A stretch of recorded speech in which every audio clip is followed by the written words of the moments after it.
So yun guys, ngayon tuturo ko sa inyo ang starter wiring diagram. Ito yung diagram ng starter ng ating mga motor. Tuturo dito kung paano yung tamang diagram niya. So yun guys, ito yun, starter wiring diagram. So yun guys, ito gagawin natin yung diagram niya. Sisimulan natin siya dito sa ating tawag dito.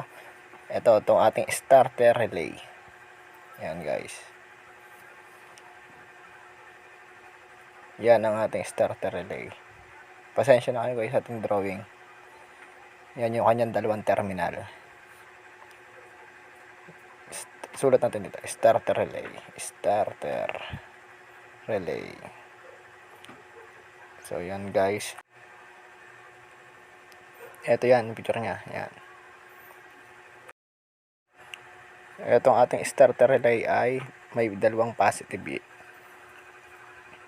Etong isa niya ay ko-connect natin dito sa ating, yan, ito yung kanyang connectivity sa ating battery. Ito yung ating battery guys. Battery yan, 12 volts. 12 volts na battery.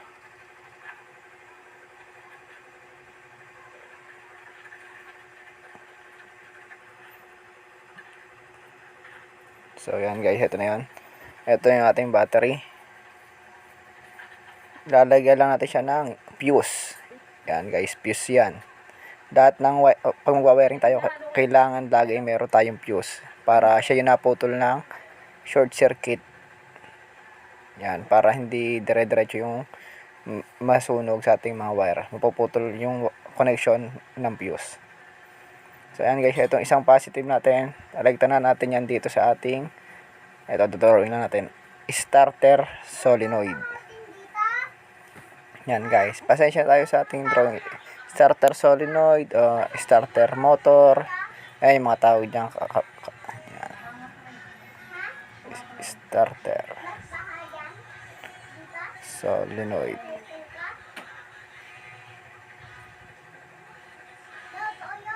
So ayan guys. So ayan guys, rekta natin to, ito starter solenoid natin, meron yung terminal dito.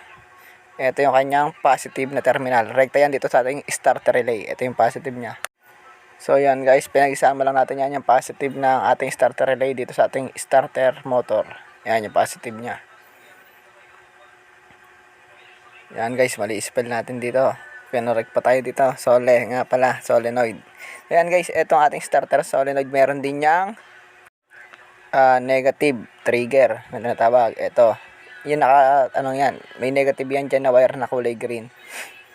Yan, i-connect lang natin sa body ground. Yan, body ground yan mga boss. Ito yung sign ng mga body ground yan, mga parang guhit-guhit na yan, body ground yan. Or pwede natin tap sa negative na battery, pero karamihan nagba-body ground na lang dyan.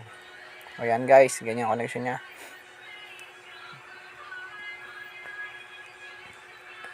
Yan, ganito yung sign ng negative pag sa diagram. So yan, okay guys. Okay na tayo dyan. Lilipat na tayo dito sa ating starter relay na dalawang connection. Ito isa ay kulay green. Siya ay ground yan, body ground yan. Pwedeng body ground, pwedeng rekta sa negative. Yan, ground yan, ground. Etong isa ay papunta yan sa ating push start button. Yan guys, drawing muna tayong push start button. Yan guys, push start button yan guys, yan, may kidlat na yan. Push start button. Yung ating push start button ay may dalawang terminal yan. May dalawang terminal lagi yan. At yung isang terminal niya galing dito sa starter relay. At itong isa ay, ito, lalagyan muna natin. Yan, dalawang terminal yan. Itong isa ilalagay natin siya sa ating accessory wire. Yan, ito. Ang accessory wire, saan makikita? Pwede natin yan makita dito sa ating ignition switch. Yan. Ano nga ba yung ignition switch?